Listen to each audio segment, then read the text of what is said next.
બગદાણાની બબાલમાં હવે ઘણા મોટા ખુલાસા થઈ રહ્યા છે અને આ બધાની વચ્ચે હવે કોળી સમાજના આગેવાન અને આપ નેતા રાજુ સોલંકીએ ઘટનાને લઈ મોટો ખુલાસો કર્યો છે, જેની વિગતે વાત કરશું. નમસ્કાર, હું છું પ્રથમ મોદી, આપ જોઈ રહ્યા છો નિર્ભય ન્યૂઝ. બગદાણાની બબાલમાં આપણે જોયું કે આગેવાન ઉપર હુમલો થયો, જે બાદ નામ સામે આવ્યું માયાભાઈ આહિરના પુત્ર જયરાજ આહિરનું.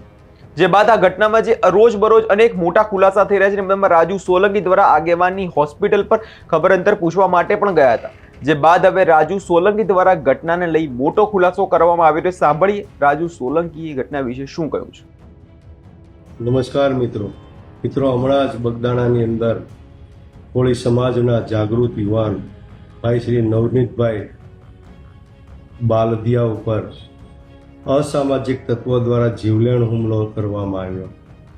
મિત્રો, ખૂબ જ ગંભીર અને ચિંતાજનક બાબત છે કે નવનીતભાઈ પોતે એક સામાન્ય બાબતનો ભોગ બન્યા છે અને એણે માત્ર ને માત્ર માયાભાઈ આહિરને એક ધ્યાન દોરવા માટે ફોન કરેલો કે બોમ્બેની અંદર જે યોગેશભાઈ સાગર છે એ પોતે મેનેજિંગ ટ્રસ્ટી નથી પરંતુ ટ્રસ્ટી છે. પરંતુ માયાભાઈએ પણ આ ભાઈની વાત ધ્યાને લઈ અને પોતે એક માફીનો વિડીયો વાયરલ કર્યો અને આ વિડીયો એણે શેર કર્યો.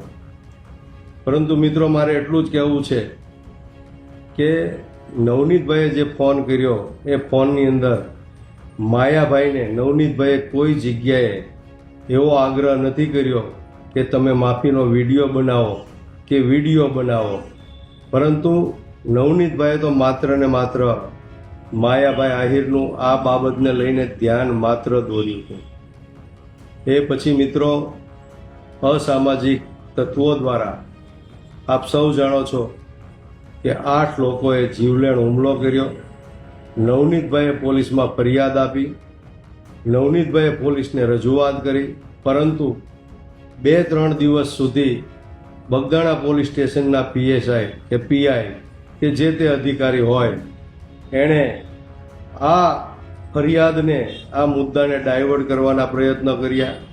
સમયસર ફરિયાદ લીધી નહીં. નવનીતભાઈ જે ફરિયાદી છે એ લખાવે એ પ્રમાણે ફરિયાદ લેવાની ના પાડી.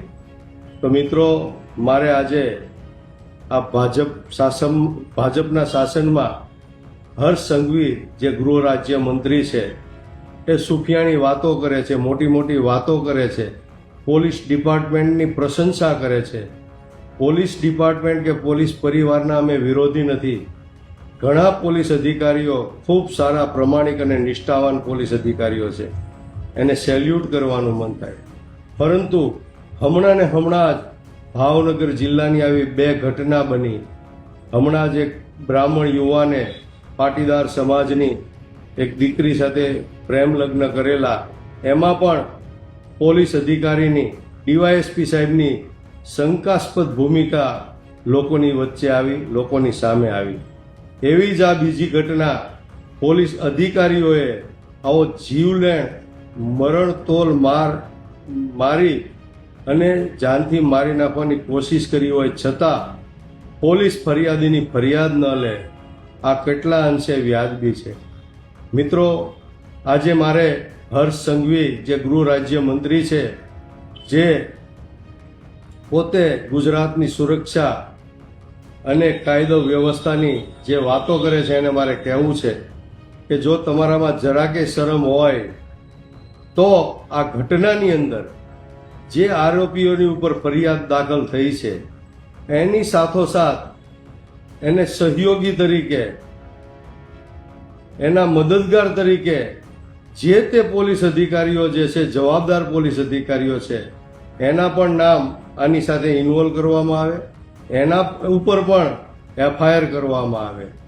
બીજું મિત્રો, ઘણી બધી અટકળો ચાલી રહી છે કે નવનીતભાઈએ માયાભાઈને ફોન કર્યો એટલે હુમલો થયો.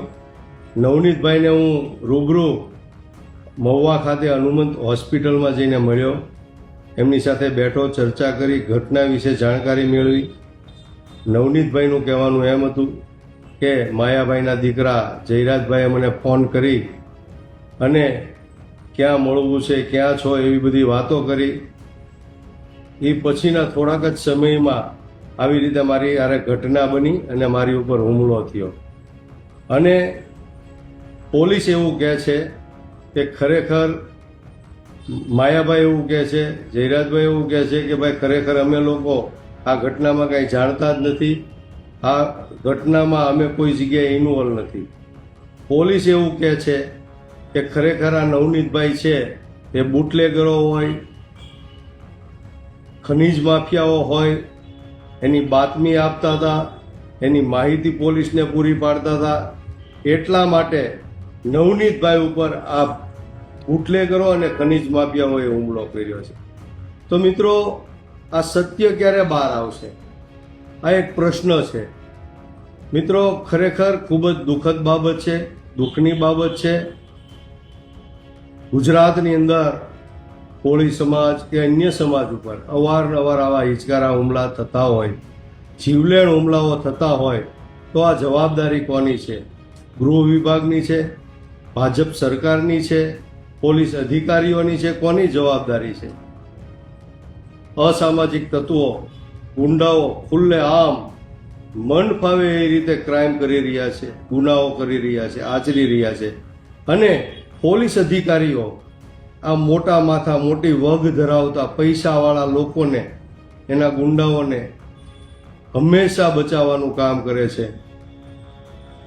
તો આ ગુજરાતની જનતા માટે એક ખૂબ જ ચિંતાજનક વિષય છે, એક વિચારવાનો વિષય છે, આત્મા જગાડવાનો વિષય છે. મિત્રો, એ સિવાય મારે બીજી એક વાત કરવી છે કે ખરેખર આ નવનીતભાઈ ઉપર હુમલો થયો શેના માટે, એનું કારણ શું, એની પાછળનું રહસ્ય શું છે?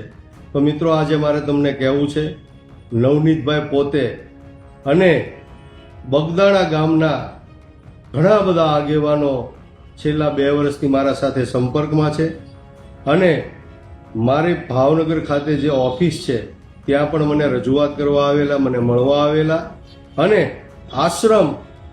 આશ્રમની અંદર ચાલતા ગેરવહીવટ અને ભ્રષ્ટાચાર અને ગેરરીતિ વિશે ઘણી બધી ચર્ચાઓ કરેલી. બીજું કે વર્ષોથી પેઢી દર પેઢીથી બગદાણા આશ્રમની આજુબાજુમાં, બગદાણા આશ્રમની બહાર જે ગામના લોકો, જે ગરીબ માણસો છે, આ લોકો પોતાનું ગુજરાન ચલાવવા માટે શ્રીફળ હોય, પ્રસાદી હોય, ચૂંદડી હોય, રમકડા હોય, આવી બધી વસ્તુઓ વેચી અને પોતાના પરિવારનું ગુજરાન ચલાવે છે. ત્યારે આ આશ્રમના, બગદાણા આશ્રમના ટ્રસ્ટી એવા યોગેશભાઈ સાગર, એના દ્વારા આ લોકોને કન્નડગત કરવામાં આવે છે.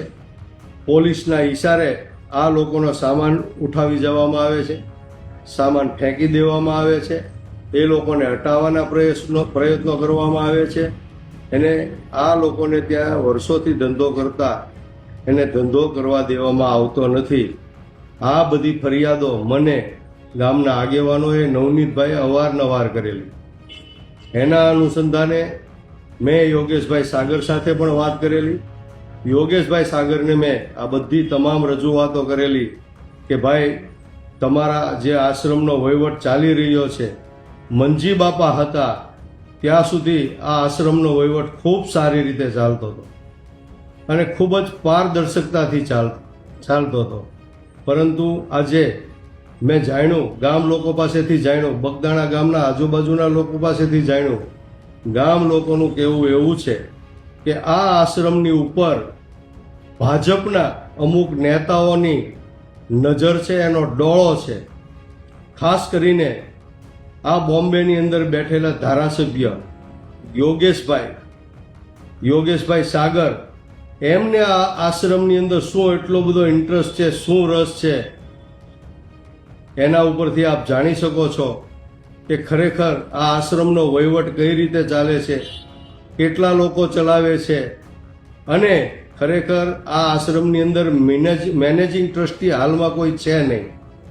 પરંતુ આ યોગેશભાઈ સાગર છે એ પોતે મેનેજિંગ ટ્રસ્ટી ન હોવા છતાં આ આશ્રમના તમામ નિર્ણયો કઈ રીતે લઈ શકે અને એક ચક્રી શાસન કઈ રીતે ચલાવી શકે, એક સવાલ છે, એક પ્રશ્નાર્થ છે.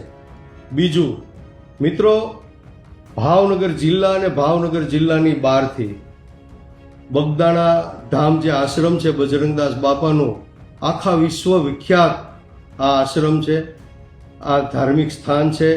અમને પણ એના ઉપર અપાર શ્રદ્ધા છે, આસ્થા છે. ત્યારે ખરેખર આ એક ધર્મસ્થાન છે, એક આસ્થાનું કેન્દ્ર છે. ત્યારે મારે આ યોગેશભાઈ સાગર અને એની પાછળ કે આગળ જે લોકો હોય, એની સાથે જે લોકો હોય, એની જે રીતે નજર હોય આશ્રમ ઉપર, મારે એને કહેવું છે કે આ આસ્થાનું કેન્દ્ર છે. આ કોઈ આ કમાવા માટેનું આ ધર્મસ્થાન નથી. આને તમે ધંધાનું કેન્દ્ર ન બનાવો, કમાવાનું કેન્દ્ર ન બનાવો. મારે લાગતા ઓળખતા લોકોને એ પણ એક ટકોર કરવી છે કે ખરેખર વર્ષોથી આ બગદાણા આશ્રમની અંદર આ વહીવટ કોણ કરે છે, કઈ રીતે ચાલે છે, આની તમામ માહિતી આ નવનીતભાઈ પાસે હોય. નવનીતભાઈએ અવારનવાર આશ્રમ માટે જે કોઈ વસ્તુ, જમીનો ખરીદાતી હોય, આશ્રમ માટે જે કોઈ ચીજ વસ્તુઓ ખરીદાતી હોય, જે કોઈ સામગ્રી ખરીદાતી હોય, એના ઉપર પણ અનેક વાર પ્રશ્નાર્થો થયા છે. પરંતુ આજ સુધી આશ્રમની આવી કોઈ બાબત બહાર આવી નથી. પરંતુ ગામના લોકો બધું જાણે છે, નવનીતભાઈ જાણે છે. અને નવનીતભાઈએ અવારનવાર આ બાબતે આશ્રમના ટ્રસ્ટીઓની સામે વિરોધ કર્યો છે. ત્યારે મિત્રો, મને 100% શંકા છે કે આ નવનીતભાઈ ઉપર જે જીવલેણ હુમલો થયો છે એની પાછળ ક્યાંક બોમ્બેથી પણ એના ઈશારે પણ આ હુમલો થયો હોય. ત્યારે મારે પ્રશાસનને, પોલીસ અધિકારીઓને, એસપી સાહેબને કે ગૃહ વિભાગને કહેવું છે કે આ જે ઘટના બની છે એમાં દૂધનું દૂધ થાય, પાણીનું પાણી થાય. એના માટે એસઆઈટીની રચના કરવામાં આવે અને જેટલા લોકો આમાં સંડોવાયેલા, શંકાની 100 જેટલા લોકો ઉપર હોય, એના કોલ ડિટેલ, કોલ રેકોર્ડિંગ તપાસવામાં આવે, ચેક કરવામાં આવે. અને બોમ્બેના જે એમએલએ છે, ભાજપના એમએલએ ભાઈ શ્રી યોગેશભાઈ સાગર, એમની પણ તપાસ કરવામાં આવે અને એની પણ પૂછપરછ કરવામાં આવે, ઊંડાણપૂર્વક પૂછપરછ કરવામાં આવે અને એની પણ કોલ ડિટેલ અને કોલ લોકેશન, આ તમામ વસ્તુઓ સ્વીકારી અને નવનીતભાઈ, એના પરિવારને ન્યાય મળે. અને જે લોકોએ આ રીતે હિચકારો હુમલો, જીવલેણ હુમલો નવનીતભાઈ ઉપર કર્યો છે, એને કડકમાં કડક સજા થાય અને એની ઉપર યોગ્ય કાર્યવાહી કરવામાં આવે એવી મારી પોલીસ અધિકારીઓ પાસે ખાસ રજૂઆત છે. રાજુ સોલંકીનું સ્પષ્ટ કહેવું છે ઘટનાની પાછળ જે હોય તેમની સામે કડક પગલાં ભરવામાં આવે. એના મામલે હવે દૂધનું દૂધ અને પાણીનું પાણી કરવામાં આવે. અને હવે જો એમ ના થયું ને, આપણે સાંભળ્યું બી હતું કે બધા ધારાસભ્યો જે છે એ નવનીતભાઈની ખબર અંતર પૂછવા માટે પણ ગયા હતા અને તેમના દ્વારા કહેવામાં આવ્યું હતું કે સોમવારે બધા ધારાસભ્યો ભેગા થઈને ગૃહમંત્રી જોડે આ વાતની રજૂઆત કરવા જવાના છે અને યોગ્ય કાર્યવાહી થાય તે માટે માંગ કરવાના છે. માટે હવે મુલાકાત થાય છે કે નહીં અને શું મુલાકાત બાદ શું મોટા ખુલાસા થઈ શકે છે તેની પર નજર રહેશે. આ વિષયને લઈને તમારો શું અભિપ્રાય છે તે કમેન્ટ કરી જરૂર જણાવજો અને અમારી ચેનલ નિર્ભય ન્યૂઝ લાઇક, શેર અને સબસ્ક્રાઇબ કરવાનું ભૂલશો નહીં.